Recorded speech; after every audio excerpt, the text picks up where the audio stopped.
말씀은 창세기 47장입니다. 오늘 이제 창세기 마지막 시간이 되겠는데요. 창세기 47장 27절로 31절의 말씀 보겠습니다. 창세기 47장 27절부터 31절의 말씀 우리 같이 보도록 하겠습니다. 다 찾으셨습니까? 우리 같이 합독하도록 하겠습니다. 시작. 이스라엘 족속이 애굽 고센 땅에 거주하며 거기서 생업을 얻어 생육하고 번성하였더라. 야곱이 애굽 땅에 17년을 거주하였으니 그의 나이가 147세라. 이스라엘이 죽을 날이 가까우매 그의 아들 요셉을 불러 그에게 이르되 이제 내가 내게 은혜를 입었거든 청하노니 내 손을 내 허벅지 아래에 넣고 인애와 성실함으로 내게 행하여 애굽에 나를 장사하지 아니하도록 하라.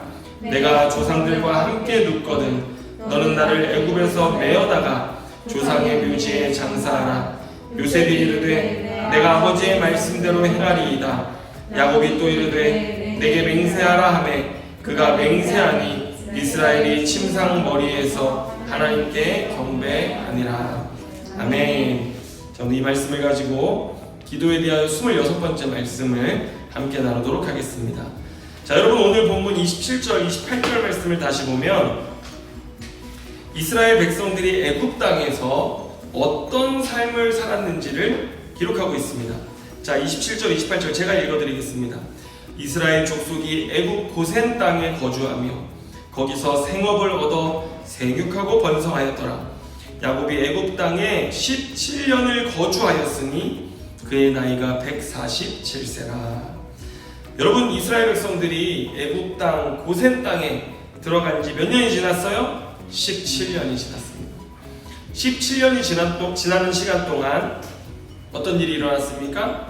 고센 땅에서 이스라엘 백성은 생육하고 번성하였더라 이렇게 말씀하고 있습니다. 여러분 우리가 성경을 읽다가 생육하고 번성하라, 생육하고 번성하였다라는 말이 나오면 여러분 우리가 다시 그것이 처음 나왔던 곳으로 돌아가서 그 말씀을 주신 목적이 본래 무엇이었는지 우리가 알아야 합니다. 자, 창세기 1장 28절을 보면 하나님께서 아담과 하와를 창조하시고 그들을 에덴 동산에 두시죠. 그리고 그들에게 복을 주시며 뭐라고 말씀하세요?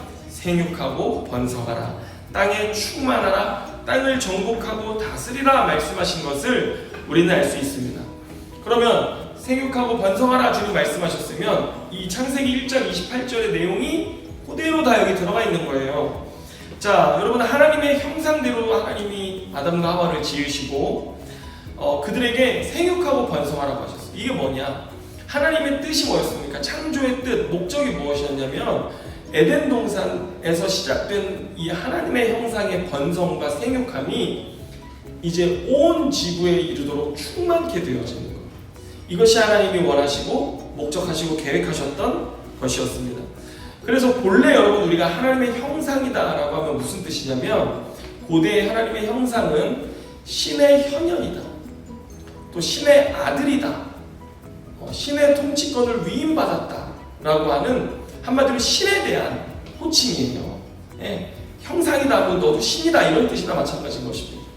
그런데 하나님이 우리를 뭘로 창조하셨어요? 하나님의 형상입니다. 그럼 우리는 이 땅에서 어떻게 살아야 합니까? 하나님의 현현인 것처럼 살아야 합니다. 우리가 야고보서에서도 보이지만 여러분 보이지 않는 하나님을 사람들은 누굴 통해서 봅니까? 예, 믿음으로 행하는 우리의 삶을 통해서 하나님을 보는 것처럼 여러분 우리의 삶이 하나님의 현현이어야 되고 또 그 하나님의 아들이요 신적 존재로서 우리가 이 땅에서 하나님의 영광을 그 반영하는 존재로 살아가야 했고요. 하나님은 그런 우리가 이 땅에 충만하길 원하셨던 것입니다. 자, 그런데 우리가 알다시피 어떤 일이 일어났어요? 죄로 하나님을 떠난 인간은 타락하고 부패해서 하나님의 나라를 망가뜨렸을 뿐만 아니라 우리가 죄를 범했을 때 이 하나님의 형상이 깨어졌어요. 그래서 이 하나님의 형상이 깨어진 인간들은 어떤 일들을 합니까? 자기를 지으신 그 하나님을 거역할 뿐만 아니라 그에 대한 반역을 일삼았죠. 그리고 심지어 우리가 바벨탑 사건에서 보는 것처럼 어떤 일을 저질렀어요? 하나님께 대항하고 대적하는 일들까지 저질렀던 것입니다. 그래서 하나님이 이 땅에 하나님의 형상을 회복한 하나님의 백성들을 다시 세우기 위해서 하나님 하신 일이 뭐예요? 아브라함을 부르신 거죠. 아브라함을 부르셔서 그의 삶을 복주시고 그가 복이 되게 하시는 그 일들을 통해서 하나님은 결국 뭘 회복하길 원하셨냐? 하나님의 형상을 회복한 하나님의 백성이 이 땅에 다시 충만케 되어지는 일들을 이루기 원하셨던 것입니다. 자, 그런데 여러분 오늘 보세요. 오늘에서야 이제 창세기가 끝나는 이 부분에 와서야 어떤 일들이 일어났어요? 다시 하나님이 이 단어에 합당한 하나님의 백성들을 회복하시는 것입니다. 아멘입니까? 여러분 하나님의 나라는 결코 실패하지 않는 나라입니다. 여러분 창세기 1장 28절에 그 복은 반드시 이 땅 가운데 회복되어지고 성취될 것입니다. 믿으십니까? 오늘도 주님은 그 나라를 생육하고 번성함으로 지금 세워가고 계세요. 그리고 그분의 나라는, 그분의 통치는 영원할 것입니다. 아멘? 그리고 온 세상은 하나님의 형상들로 가득하게 될 것이고요. 온 땅은 그분의 형상을 반영하는 하나님의 백성들로 인해 그의 영광이 충만할 것입니다. 할렐루야. 주님이 이런 일도 이루실 거예요. 그래서 오늘 주님은 이 백성들이 그 이집트 땅에서 생육하고 번성케 하시며 하나님의 나라를 이어가고 계셨던 것입니다. 자, 그런데 오늘 본문이 우리에게 주는 또 하나의 메시지가 있습니다. 그것은 뭐냐면 여러분 한번 따라해 보시기 바랍니다. 삶의 결국은 하나님의 나라여야 한다. 다시 한번, 삶의 결국은 하나님의 나라여야 한다. 네. 자, 여러분 27절을 다시 한번 보면, 자, 그들은 이제 이집트에서 지금 온 땅이 기근 중이었잖아요. 그 가운데 생업을 바로 왕으로부터 얻었습니다. 여러분 기가 막힌 일이죠. 이스라엘 백성들이 바로에게 갔을 때 요셉이 시켰잖아요. 이집트 백성들은 목축업을 이렇게 좋지 않게 여겼습니다. 네. 그래서 그들은 목축업을 하는 사람들을 싫어했어요. 그래서 요셉이 그 형제들을 이끌었을 때 목축업을 한다고 이야기하고 고센 땅에 자리를 얻어서 살게 해달라고 해라 해가지고 그렇게 간 거예요. 근데 바로왕이 그때 그들에게 뭘 부탁했는 줄 아세요? 나의 가축을 너희들이 돌봐라. 업을 얻은 것입니다. 그들이 살아갈 직업을 얻은 것이에요. 여러분 하나님께서 이스라엘 백성들에게 얼마나 기가 막힌 직업을 주셨는지 몰라요. 여러분 언약 안에 있는 우리의 삶은요 하나님이 돌보시는 줄 믿으시길 바랍니다. 여러분 우리 정말 청년들의 삶 주님이 어떠한 기근 속에서도 인도하실 줄 믿습니다. 여러분 고린도전서 10장 13절에 이런 말씀이 있습니다. 이 고린도전서 10장 13절에 하나님은 피할 길을 내시는 하나님이시거든요. 자, 제가 읽어드리겠습니다. 사람이 감당할 시험 밖에는 너희가 당한 것이 없나니 오직 하나님은 미쁘사 너희가 감당하지 못할 시험 당함을 허락하지 아니하시오. 시험 당할 즈음에 또한 피할 길을 내사 너희로 능히 감당하게 하시느니라. 아멘입니까? 여러분 우리의 삶이요 하나님이 감당할 만한 시험만 주시는 것입니다. 감당치 못할 시험 당함을 허락지 아니하시는 분이시기 때문에 어떻게 하세요? 피할 길을 내사 너희가 이 땅에서 능히 감당하며 살아가도록 우리를 인도하시는 하나님이심을 믿으시길 바랍니다. 여러분 이 이스라엘 백성들이요 좋은 직업을 얻어서 바로 왕의 가축을 돌보는 일이니 여러분 그들이 먹고 사는데 뭐 문제가 있었겠습니까? 없어요. 먹고 사는데 문제가 없어요. 그들은 정말 평안하게 온 족속이 온 가정이 17년을 산 것입니다. 여러분 이거 기가 막힌 거죠. 좋은 직장 주시죠. 좋은 곳에 집 짓고 살게 하시면서 17년을 기근 속 다른 사람 모든 사람들은 대기근 속에 있는데 그들은 평안하였더라. 이런 거 아멘 하셔야 되는 거 아닙니까? 네? 어떻게 성경에 나오는 사람들이 받은 복이라고 나한테는 상관없는 것처럼 그러지 마시고 여러분 이거 기가 막힌 거예요.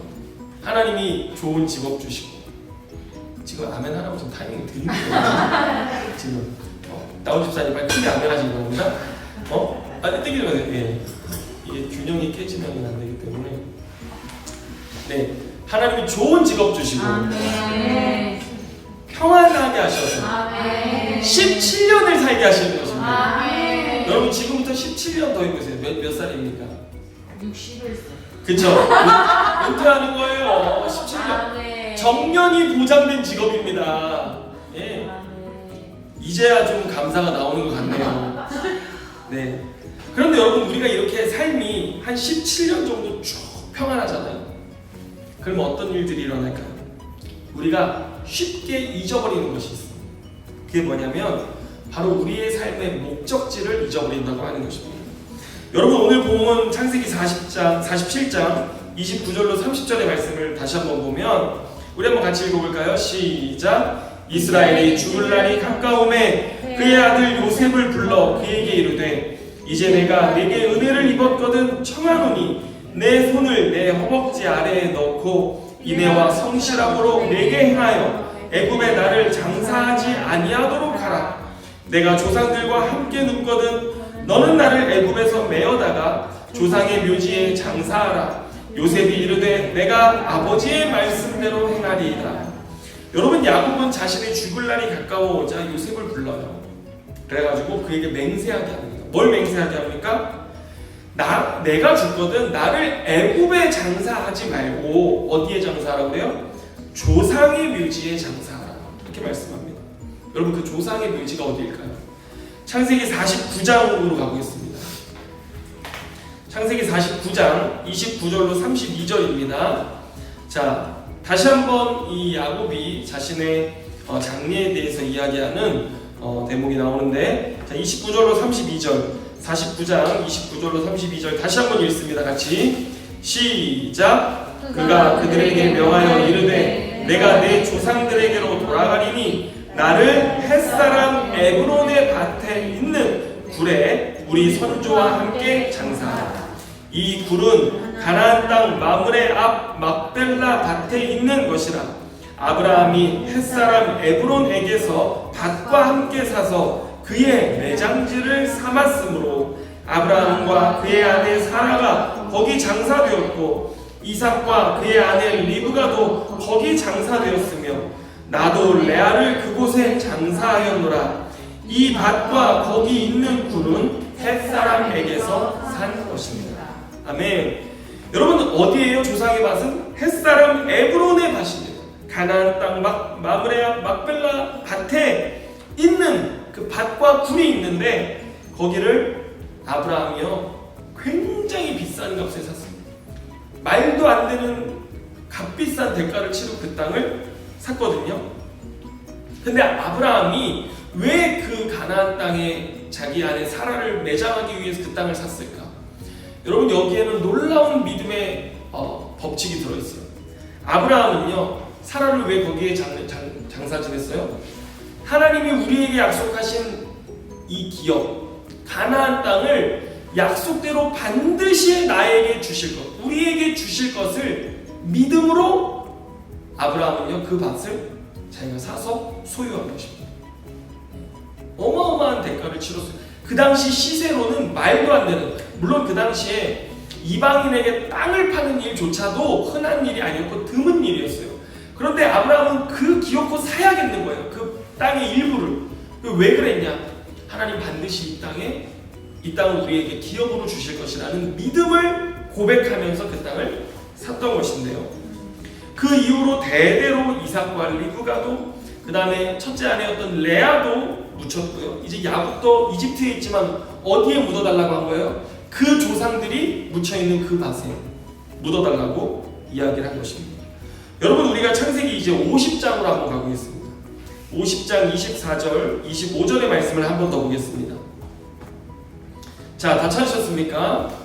50장 24절 25절입니다. 같이 읽습니다. 시작. 요셉이 그의 형제들에게 이르되 나는 죽을 것이나 하나님이 당신들을 돌보시고 당신들을 이 땅에서 인도하여 내사 아브라함과 이삭과 야곱에게 맹세하신 땅에 이르게 하시리라 하고, 요셉이 또 이스라엘 자손에게 맹세시켜 이르기를 하나님이 반드시 당신들을 돌보시리니 당신들은 여기서 내 해골을 메고 올라가겠다 하였더라. 여러분 24절 보시면 나는 죽을 것이나 하나님은 반드시 당신들을 돌볼 것입니다. 이렇게 얘기해요. 세번역 성경을 보면요, 하나님께서 반드시 너희를 돌보실 날이 온다 이렇게 이야기합니다. 그래가지고 하나님 너희를 돌보실 때 너희를 인도하여 내서 어디로 간다라고 이야기합니까? 아브라함과 이삭과 야곱에게 맹세하신 그 땅에 이르게 하시리라. 가나안 땅 가게 하신다는 것이죠. 그러면 지금 이들이 이집트에서 이렇게 살고 있는 삶은 무엇입니까? 잠시 잠깐 기근을 피해서 하나님의 언약 아래에서 인도함을 받는 땅이에요. 그들은 하나님의 언약의 때가 되면 하나님이 돌보사 어디로 인도하시는 거예요? 다시 가나안 땅으로 돌아가게 하실 것이란 말입니다. 여러분, 고린도 후서 5장에 보면 이와 같은 말이 등장합니다. 제가 읽어드릴게요. 고린도 후서 5장 1절로 2절의 말씀인데요, 자, 신약을 살아가는 우리에게도 동일한 말씀 하나님 주십니다. 자, 제가 읽어드리겠습니다. 만일 땅에 있는 우리의 장막집이 무너지면 하나님께서 지으신 집 곧 손으로 지은 것이 아니요 하늘에 있는 영원한 집이 우리에게 있는 줄 아느니라. 참으로 우리가 여기 있어 탄식하며 하늘로부터 오는 우리 처소로 덧입기를 간절히 사모하노라. 아멘입니까? 여러분, 이 본문을 주의 깊게 봐야 됩니다. 땅에 있는 우리의 장막집이 무너진다라고 하는데, 이 장막집이 영어 성경에 보면 뭐라고 되어 있냐면 텐트라고 되어 있습니다. 여러분, 이 땅에 살아가는 우리의 장막집 뭡니까? 잠시 잠깐 머물 텐트예요. 그런데 하늘에 있는 이 영원한 집이 우리에게 있다라고 할 때, 이 하늘에 있는 영원한 집은 영어에 뭐라고 되어 있는지 아세요? 빌딩이라고 되어 있습니다. 기가 막혀요. 여러분, 텐트에 살고 싶으십니까? 빌딩에 살고 싶으십니까? 빌딩. 나온 집사님이 고백을 안 하시는 거 보니까 큰일 났습니다, 지금. 여러분, 텐트에 살고 싶으십니까? 빌딩에 살고 싶으십니까? 빌딩. 빌딩이에요. 여러분, 그런데 보세요. 여기 본문에 하늘에 있는 영원한 집으로 우리가 올라간다라고 합니까? 아니면 그 영원한 집이 내려온다라고 합니까? 여기 2절에 뭐라고 되어 있냐면 하늘로부터 오는 우리 처소로 덧입기를 간절히 사모한다 이렇게 말합니다. 우리가 이 땅에서 살아가는 삶은 텐트 같은 삶이지만 하늘로부터 뭐가 내려오는 거예요? 빌딩 같은 하나님 나라가 이 땅 가운데 임하는 것입니다. 그래서 덧입혀지는 거예요. 덧입혀지는 거예요. 여러분, 4절에 보면요, 여러분 안 읽었지만 4절에 보면 이것을 가지고 뭐라고 표현하냐면 죽을 것이 생명의 삼킴바 되어진다라고 이야기합니다. 이 땅에서 텐트 가운데 살아가는 우리의 삶은요, 죽을 것이에요. 그러나 참으로 영원한 하나님의 집이 올 때 이 땅에 죽을 것들은 생명이 삼켜버린다.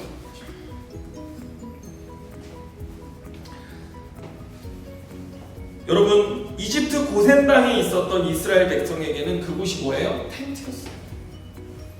잠시 잠깐 하나님의 언약 가운데 인도하심을 받은 피난처, 피할 곳, 텐트였습니다.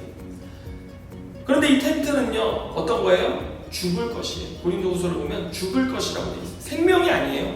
죽을 것이에요. 그러나 하나님은 뭐라고 하셨어요? 너희를 반드시 돌보실 것이다. 그리고 그날이 오면 너희들 어디로 간다고 그랬어요? 가나안 땅으로 간다고 했죠. 가나안 땅 어떤 땅입니까? 빌딩. 영원한 집이 있을 그곳. 그곳을 말하는 것인데요. 여러분, 그러니 이들이 17년 동안 이집트에 있으면서 편하고 익숙하고 더할 나위 없는 좋은 형편을 누렸지만 그것을 계속 누리면 어떻게 됩니까? 결국 죽을 것이. 그게 어디 나와요? 출애굽기에 나오는 것입니다. 그래서 하나님 어떻게 하십니까? 건져내시는 것입니다. 여러분, 우리의 삶에요, 잠시 잠깐 머물 이 텐트가 우리의 모든 것이 되기 시작하면 우리는 죽어갑니다. 그 우리에게 죽을 것이에요. 우리 어디로 가야 돼요? 영원한 그 목적지를 향해서 우리는 가야 하는 것입니다. 그러니까 이 땅에 있을 때 뭐가 잘 안 풀려도 감사해야 돼요? 안 해야 돼요? 해야 돼요. 그죠? 뭐가 잘 안 돼도 우리는 뭐 해야 됩니까? 감사해야 돼. 그래, 이거는 죽을 것이에요. 우리는 잠깐 여기에 있는 텐트에 불과한 거예요. 그렇게 텐트가 갖고 싶으십니까? 네. 김병명 집사님은 베이직 성경 공부를 재수강하시는 걸로. 씻읍시다. 텐트가 아니에요.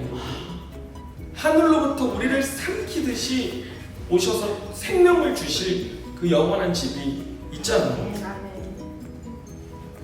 여러분, 물론 우리가 이 땅에 살아갈 때 여러분 기억해야 될 것이 있어요. 하나님 우리를 돌보세요.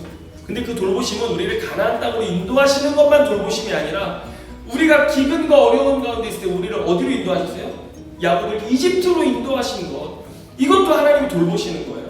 언약 안에 있으면요, 이거 하나님 우리에게 늘 돌보시는 거예요. 하나님이 우리를 이렇게 이스라엘 백성 멀리 떨어져 있다가 때가 됐나 이렇게 보시고선 그래 이제 좀 돌보러 가야지 이렇게 가서 이렇게 돌보신 게 아니라요, 늘 이스라엘 백성들과 함께 계시는 것이에요. 그러니까 그들이 이집트에 있어도 하나님 돌보시는 거고, 또 하나님 가라 하셔서 가나안 가도 거기도 하나님 돌보시는 땅이고, 여러분 실망하지 마시기 바랍니다. 모든 순간 우리는 하나님이 나를 돌보신다는 확신 속에 여러분 감사하시기를 바랍니다. 네. 예, 여러분 고린도 후서가 말하는 것처럼 때로 우리는 여기 있어 탄식한다라고 이야기하잖아요. 이 죄된 세상에서 우리 탄식하며 살 수도 있어요. 그리고 우리가 죄된 세상에서 아무리 잘 되어도요, 그건 다 무슨 삶이에요? 탄식하는 삶이에요. 장차 우리에게 올 영광과 좋게 비교할 수 없는, 그것과 비교하면 이 땅에서의 삶은 너무나 형편없고 탄식스러운 삶인 것 뿐이라는 거예요. 예? 그러니까 우리의 삶은요, 탄식일 수도 있어요. 하지만 우리의 삶의 걸음은 몰라요. 하나님이 돌보실 뿐이지 우리는 이 미답지의 삶을 살아가는 것 뿐이에요. 그러나 여러분, 항상 우리는 뭘 기억해야 돼요? 내가 좋은 환경에 있든 지금 고난의 환경, 고통 가운데 있든 뭘 기억해야 돼요? 좋은 곳이든 좋지 않은 곳이든 이 두 곳이 우리가 영원히 있어야 될 곳이 아니라는 것입니다. 우린 목적지를 알아야 돼요. 목적지. 그 목적지 어디입니까? 영원한 집입니다. 여러분, 그래서 오늘 우리는 삶이 평안할 때 우리가 목적지를 잃어버려요. 거기에 안주하다 보면 목적지를 잃어버려요. 이집트에서 430년 동안 있는 가운데 이스라엘 백성들이 완전히 이집트화 되어져 버렸어요. 목적지를 잃어버렸어요. 그래서 하나님이 바로에서 그들을 끄집어내시잖아요. 거기서 고난당하고 고통당하고 죄악 가운데, 이 바로의 악한 통치 가운데, 불의한 통치 가운데 고통당하고 신음하지만 그들은 거기서 나오질 않았었어요. 나올 수도 없었고요. 하나님 그들 끄집어내시잖아요. 여러분, 우리의 삶이 평안할 때 우리는 목적지를 잃고 죽을 것 같은, 죽을 수밖에 없는 텐트 안에 내 삶을 안주시킬 것이 아니라, 여러분, 우리는 이 땅에서 영원한 집을, 올 그 영원한 집을 준비해야 합니다. 어떻게 해야 할까요? 제가 복음서의 언어로 조금 바꿔보면 같은 말인데, 여러분, 예수님이 달란트 비유에서 말씀하셨어요. 여러분, 달란트 비유에서 달란트, 뭐 5달란트, 2달란트, 1달란트 줬지만 달란트가 의미하는 것은요, 율법입니다. 하나님은 우리 모두에게 율법을 주셨어요. 그래서 각자 자기가 받은 달란트로 뭐 해야 돼요? 땅에서 이문을 남겨야 돼요. 이익을 남겨야 돼요. 여러분, 이게 뭐냐면요, 이 땅에서 우리가 율법을 행함으로 말미암아 맺는 열매를 뜻하는 것입니다. 하나님 이거 원하신다는 거예요. 이 열매. 그래서 여러분, 이 열매는요, 굉장히 이 땅에서의 삶과 연관되어져 있어요. 율법을 행하는 거잖아요. 그래서 이 율법을 행하는 삶으로 우리는 이 땅에서 어떤 열매를 맺어야 돼요? 의의 열매, 성령의 열매를 맺어야 하는 것이에요. 제가 요즘 나종만 전도사님이랑 재정 정리를 하면서 끝나고 이렇게 아파트 올라가면서 이렇게 이런저런 남자끼리 이야기를 해요. 그런데 지난주에 회사 이야기를 한번 해주시는데, 그 회사가 이제 반도체 부품을 조립하는 공장인데 외국인 노동자들이 요즘 많이 있대요. 그런데 사장님이 목사님이세요. 그리고 그 노동자들 중에 개종한 노동자들이 많은 거예요. 이슬람권에서 개종해서 또 한국 사람이랑 뭐 결혼해가지고 자식 낳고 살고 있는, 그러니까 남편이 외국인이고 아내가 한국인인 뭐 이런 사람들도 있고 그렇다는 거예요. 그런데 이 목사님도 그 공장을 운영하시면서 외국인 노동자들도 이제 받아서 일도 하게 하고 또 전도도 하시는 것 같아요. 그래서 어떤 외국인이랑 하루는 이야기를 하는데 그 외국인이 자기 개종했다고 그러면서 이런 얘기를 했대요. 나는 개종해서 예수님 믿고 기도하면서 살아가는데 우리 아내가 안 믿는다고.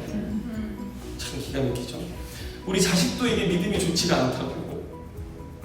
오히려 이 사람만 믿어가지고 지금 예수 믿고 살아가는 거예요. 그러면서 일하면서도 이 사람들 위해서 기도해야 된다고 그런 얘기를 나중만 전사님하고 나눴다는 거예요. 참 놀랍지 않습니까? 여러분, 그런데 오늘 이 회사 이 사장님과 일어나는 일들을 볼 때 여러분, 신앙생활이라고 하는 것은요 결코 내가 잘 되는 것에만 초점이 있지 않습니다. 여러분, 신앙은 어쩌면 내가 잘 되는 것이랑은 조금 거리가 있습니다. 하나님이 잘 되게 하시는 것이죠. 근데 신앙의 목적이 내가 잘 되는 게 아니라는 거예요. 오히려 뭐예요? 우리는 이 땅에 뿌리 내린 우리의 삶의 모든 것들을 통해서 어떻게 해야 돼요? 열매 맺는 삶을 살아야 되는 거예요. 복음도 전하고 또 소외된 자들, 도움이 필요한 자들, 때로 고통 가운데 있는 자들을 위해서 내 삶에 값비싼 대가지불을 해야 되는 거예요. 누구처럼? 아브라함처럼. 왜 아브라함이 그 밭을 값비싼 대가지불을 하면서 그렇게까지 소유하려고 했느냐? 하나님 나라가 될 것이기 때문에, 하나님의 땅이 될 것이기 때문에 그런 거거든요. 우리가 이 땅에 살면서 값비싼 대가지불을 하면서 외국인 노동자들을 고용하고 교육하고 또 그들이 신앙을 가질 수 있게 하는 우리의 삶에 이런 대가를 지불하는 삶들을 왜 해야 되느냐? 하나님 이 땅에 영원한 빌딩을 세우실 것입니다. 여러분, 각 시대마다 문제들이 있어요. 오늘날 이 시대의 문제는 뭐예요? 일자리, 부동산, 또 환경 문제 이런 것들이 있잖아요. 그러면 교회는요 모든 성도들이 이 땅의 문제를 붙잡고 씨름해야 됩니다.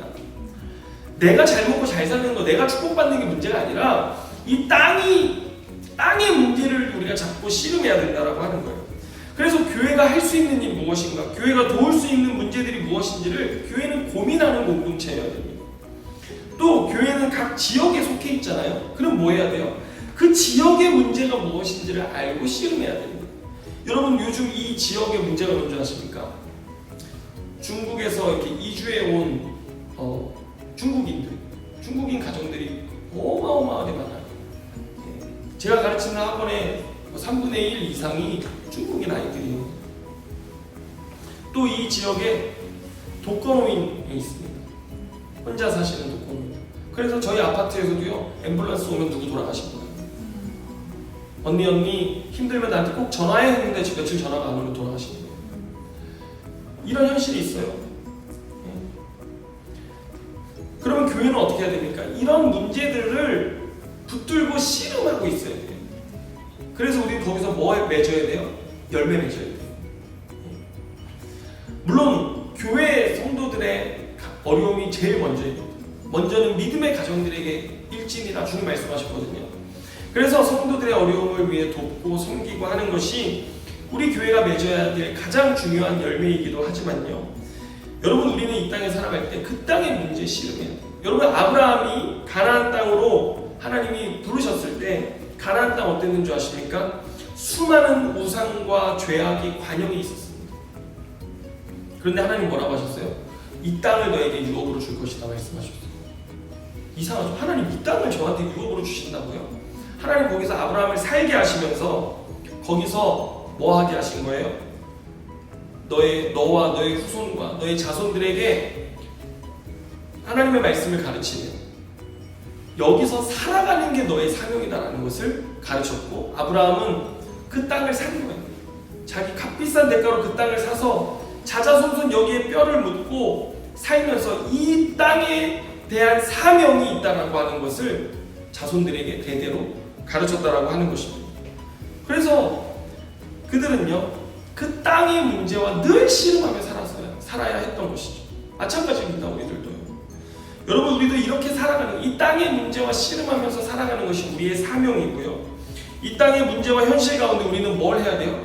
계속해서 이 땅은 여전히 악하고 죄악되고 하지만 이 땅에서 우리는 하나님의 나라, 그 영원한 집이 올 것을 바라보면서 살아가야 하는 것입니다. 아브라함이 그랬듯이, 이삭이 그랬듯이, 야곱이 그랬듯이, 그리고 오늘 요셉까지도 내가 죽거든 나의 해골을 가져다가 그곳에 안장하라고 한 이유, 이것이었습니다. 여러분, 기도는 무엇입니까? 기도는 하나님의 뜻이 하늘에서 이루어진 것 같이 이 땅에서도 이루어달라고 하는 간구이자 하나님 제가 이 땅에 이루겠습니다라고 하는 서약이라고 했죠. 그 나라가 올 때까지 우리는 뭐 해야 돼요? 이 영원한 집이 올 이 땅에 그 하나님의 나라를 예비하며 일구며 가꾸는 삶을 우리가 살아야 한다라고 하는 것입니다. 그래서 이 밤에 우리가 함께 기도할 때 우리가 우리의 삶에 죽을 것인 텐트를 위해서 구하는 기도가 아니라 영원한 집인 주님의 나라를 위해서 고민하는 기도가 되게 하옵소서. 내 삶이 고통스럽고 힘든 순간이라면 그 가운데서 목적지를 잃으면 안 됩니다. 내 삶이 평안하다고 우리가 가야 할 그 목적지를 잃어버려서는 안 됩니다. 주님은 우리를 반드시 돌보실 것이기 때문에 어떤 상황에서도 우리를 주님 바라보는 거예요. 그리고 그 목적지를 향해 우리는 끊임없이 나아가야 하는 것입니다. 그렇게 주님 승리케 하옵소서. 우리가 이렇게 기도하는 마음이 되어질 줄로 믿습니다. 우리 같이 기도하도록 하겠습니다. 하나님 아버지 감사합니다. 주님, 우리가 이 땅을 살아갈 때 내 삶이 평안하다고 나를 부르신 하나님의 목적지를 잃어버리지 않게 하여 주시고 또 내 삶이 고난 중에 있다고 하여서 정말 내 삶이 목적지를 잃어버리고 내 삶에만 초점 두는 것이 아니라 하나님은 언제나 나를 돌보사 나를 기근을 피하게도 하시고 풍족함에 거하게도 하시고 또 나를 떠나 다른 곳으로 하나님이 원하시는 삶으로 우리를 인도하시기도 하시는 분이심을 기억하며 이 미답지인 우리의 삶의 걸음걸음에서 오직 주님만 바라보며 살아가게 하시고 주님이 우리를 결국에 그 목적지를 위하여 살게 하실 것 바라보면서 승리하는 우리의 삶이 되게 하여 주시옵소서. 우리의 기도의 제목이 바뀌게 하여 주시고 우리 공동체가 고민하게 하시고 또 머리를 맞대고 함께 씨름하며 이 땅의 문제를 위해 값비싼 대가를 치르기까지 헌신하는 우리 귀한 교회 되게 하여 주시옵소서. 모든 것 주님께 감사와 찬양과 영광을 올려드리며 예수님의 이름으로 기도드립니다. 아멘.